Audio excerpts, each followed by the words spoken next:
আচ্ছা আপু, আমাদের কাজ আপনার কাছে কেমন লেগেছে? আপনাদের কাজ বলতে ব্লুবার্ডস ইভেন্টসের কাজ আজকে আসলে আমার কাছে খুবই ভালো লাগছে। আমি আসলে এটা জানতে পেরেছি, আমার মেজো আপু কালেক্ট করেছে সামহাও এনার যে ওনার ইভেন্টের, তার সাথে হচ্ছে আমার আপুর একটা ভালো আন্ডারস্ট্যান্ডিং হয়ে গেছে।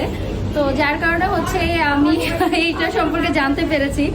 বাট আমি এক কথায় বলবো যে নীলিমা আপু যে পরিমাণ সাপোর্টিভ, এটা আসলে বলার বাইরে। মানে আমরা এত পরিমাণে আমাদের মুড সুইং করার মতন আমাদের প্ল্যান সুইং হয়েছে। হ্যাঁ, মানে আজকে এটা তো কালকে ওইটা পরশু ওইটা। আপু একটা থিম নিয়ে প্ল্যান করেছে, লাইক একটা জায়গায় ভেন্যু ছিল, সো ওই জায়গাটা নিয়ে আপু একটা থিম রেডি করেছে।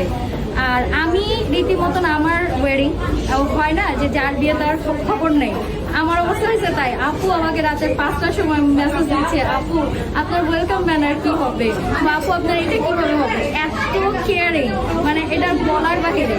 বাট আজকে তারপরে হচ্ছে এই লং টাইম ইভেন্ট একটা জায়গায় প্ল্যান করা, দেন হঠাৎ করে all of the sudden just প্রোগ্রামের 2 দিন আগে জানতে পারা যে না ভেন্যু চেঞ্জ হয়ে যাওয়া, এটা এক্সট্রিম। তারপরে আমি জাস্ট কালকে আমার মেহেদি ছিল অ্যান্ড আজকে আমার হালদি নাই। মাশাল্লাহ আসলে আপু জায়গাটাকে মানে এত অর্গানাইজ করছে, আমি মোর দ্যান হ্যাপি।